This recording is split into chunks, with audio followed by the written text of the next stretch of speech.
Amigos oyentes, hermanos queridos, buenos días. El Evangelio del día, hoy 10 de mayo del año 2022.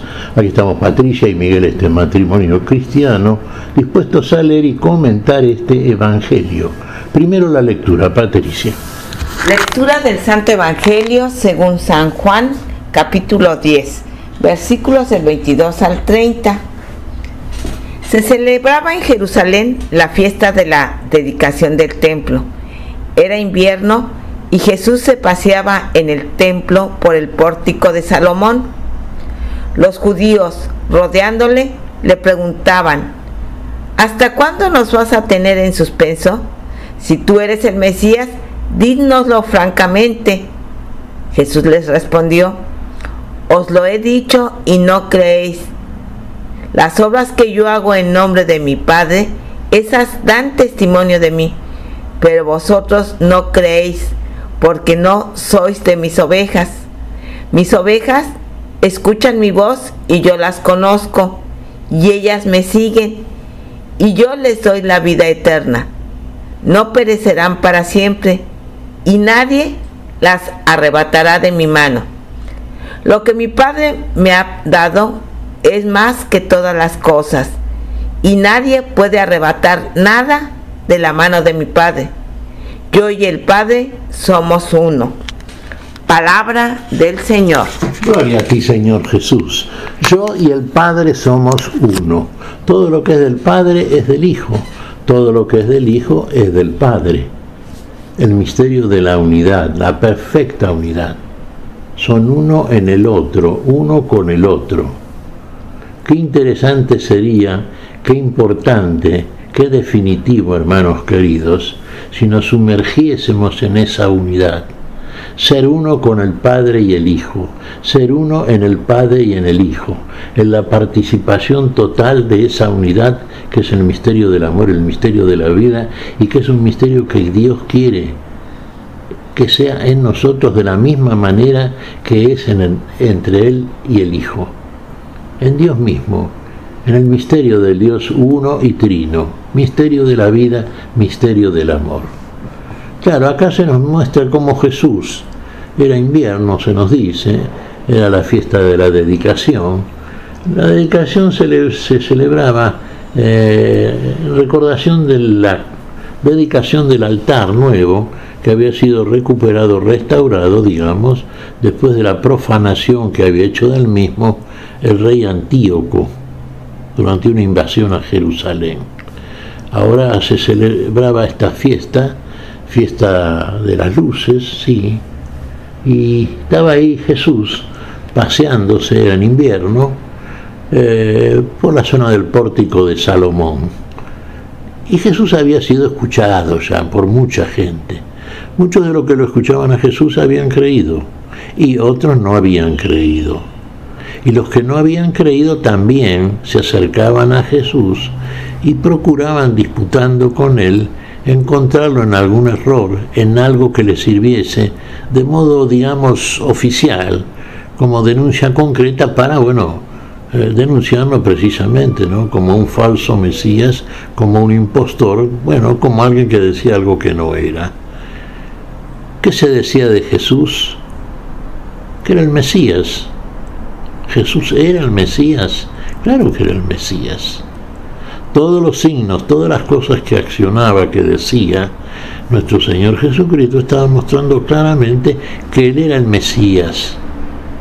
El Mesías, llamémosle davídico, porque el criterio que tenían y concepto que tenían los judíos que no creían, y particularmente aquellos que eran importantes, ¿no es cierto?, en el seno de la religión profesional de los israelitas, y particularmente, sacerdotes, levitas, ¿no es cierto?, jefes y sobre todo miembros de sectas importantes como los fariseos, los saduceos, esperaban un Mesías al estilo muy humano y muy nacionalista, muy político. ¿Cómo sería ese Mesías? Y un Mesías poderoso, desde el punto de vista poderoso militarmente, poderoso en todos los órdenes en que quiere ser poderoso el hombre, fuera del único poder posible y real que es el poder de Dios. No hablemos de poder en el amor, no. poder por la fuerza. Claro, y no veían en Jesús esos signos que querían ellos. Jesús era el Mesías en conformidad con lo que prometía la palabra de Dios, la Sagrada Escritura. Particularmente podemos buscar en la profecía de Ezequiel, cuando éste nos habla del pastor. Estamos celebrando en estos días el Día del Buen Pastor. El gran pastor de las ovejas es nuestro Señor Jesucristo, y el pastor y las características de este pastor son aquellas que reunía el Mesías y que mostraba a Jesús a través de las cosas que decía y que hacía. Por eso tantas veces el Señor que dice: si no creen a mis palabras, crean a las obras que el Padre hace en mí. Y las palabras que hablaba Jesús eran las palabras del Padre. Digamos, la palabra es del Padre, el testimonio es del Hijo, ¿no es cierto? Y Jesús mostraba a través de su conducta, de su accionar, que era esa palabra encarnada, vale decir, que era esa palabra vivida, actuada, concreta. Pero claro, ¿lo escuchaban a Jesús? ¿O simplemente oían la voz del que afirmaba ser el Mesías? No lo escuchaban, porque si usted escucha, usted se interesa en lo que están diciendo. Usted penetra el sentido de las palabras que le llegan a través del hablante. Y esto no ocurría con aquellos que perseguían a Jesús, que querían denunciarlo y que buscaban siempre desde la mentira y la trampa algún argumento para denunciarlo. No lo escuchaban. Los que sí lo escucharon a Jesús, y no fueron pocos, fueron aquellos que lo siguieron. Fueron aquellos que después cumplieron a su vez también ellos una función importante en la iglesia que el mismo Jesús fundó. Y la iglesia que hasta el día de hoy, después de 2000 años, sigue, enseñando las cosas que aprendió de nuestro Señor Jesucristo. Los que hemos creído en el Señor, y somos miembros de la iglesia, y somos iglesias, estamos también inmersos en el misterio de la unidad del Dios uno y trino. Somos partícipes. Fíjese, el Señor nos promete la vida eterna, y la vida eterna es esto, es ese misterio de unidad en la cual están el Padre y el Hijo, y por el Espíritu Santo en nosotros, y entonces inmersos en esa unidad, en esa vida que llamamos eternas, en nosotros la vida es otra cosa. No es que sea otra vida, es otra cosa. Porque la única vida es esa otra cosa. Los que perseguían a Jesús, por supuesto, no creían en todo esto. Seguían buscando el modo humano, algo en lo cual fracasaron sistemáticamente, y en lo cual le fue muy mal al pueblo de Israel, porque fíjese que la defensa que se hizo del pueblo, que tuvo que padecer agresiones por parte de las naciones rodeantes durante toda su historia, muestra que el pueblo de Israel no le fue muy bien. Fue permanentemente perseguido, agredido, superado, llevado cautivo, terminó disperso en esa diáspora, ¿no es cierto? El templo de Jerusalén terminó en un muro de los lamentos, esto lo dice bastante. ¿Qué pasa en cambio con aquellos que siguieron a Jesús? Porque lo escucharon, porque obraron en conformidad con lo que escucharon de Jesús, porque le creyeron. Es una iglesia que permanece, es una iglesia, es un pueblo nuevo, es el pueblo de Dios, es la verdadera Israel. Para aquellos que ven en Israel al pueblo elegido, la iglesia de Cristo es el verdadero Israel. Y la verdadera Jerusalén, donde está el verdadero templo, como está pintado, dibujado, anunciado en la palabra de Dios, es la Jerusalén celestial, esa que nunca deja de ser, esa que es para la gloria eterna, esa que es la ciudad que edificó el Señor y que edifican todos los cristianos como piedras espirituales, siendo cada uno de ellos eso. Tú eres piedra, le dijo a Pedro, al estilo de Pedro, de que reconoce a Jesús como el Mesías. Piedras espirituales edificadas formando un templo capaz de realizar sacrificios espirituales aceptos a Dios. Considere ese templo templo de la unidad, del misterio de la unidad, del misterio del amor. Eso debe ser cada cristiano, y todos juntos en comunidad, como nos hace el Señor, y el Señor nos quiere como verdadera iglesia y pueblo de Dios para siempre. Bueno, lo entendieron esto los que rodeaban a Jesús y lo agredían y descreían de él. Los que le decían, bueno, si eres el Mesías, dilo, no nos tengas así en suspenso.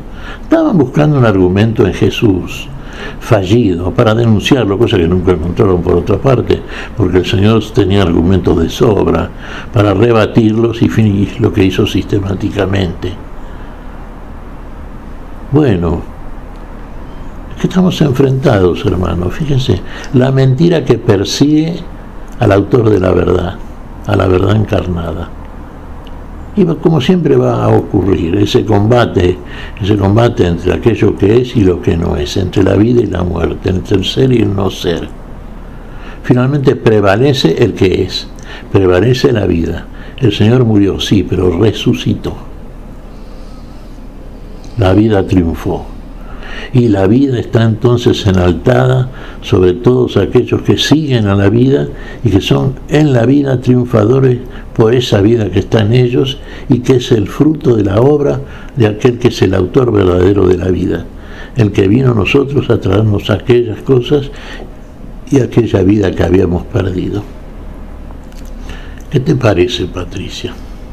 Pues que mira, si realmente, Miguel, queremos seguir a Jesús, debemos escuchar su voz.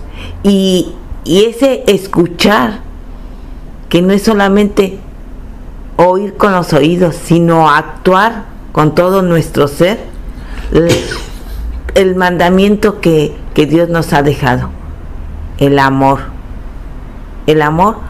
manifestado en obras concretas. Ahí sí estaremos diciendo que seguimos al Señor, que somos ovejas de ese gran pastor, del único pastor. Efectivamente, Patricia. En el ejercicio del amor está todo sintetizado. Amar a Dios por sobre todas las cosas, amar al prójimo como a nosotros mismos. Un mandamiento nuevo les doy, nos dice el Señor, antes de partir al Padre, que os améis los unos a los otros, así como yo los he amado. Amar es la actividad del hombre de la vida. Es lo que hace Dios. Nos ama y desde el amor nos salva en Cristo Jesús. ¿Qué te parece si agradecemos al Señor? Muy bien, Miguel. Te damos gracias, Padre Celestial, en el nombre santo de nuestro Señor Jesucristo. Te damos gracias, Padre, te pedimos perdón por nuestras faltas, Señor, y pedimos tu bendición para este día, tu espíritu de fe, de amor, tu espíritu de verdadera salvación y vida. En tu nombre santo lo pedimos, Señor. Por Jesucristo, Señor nuestro. Amén. Y amén.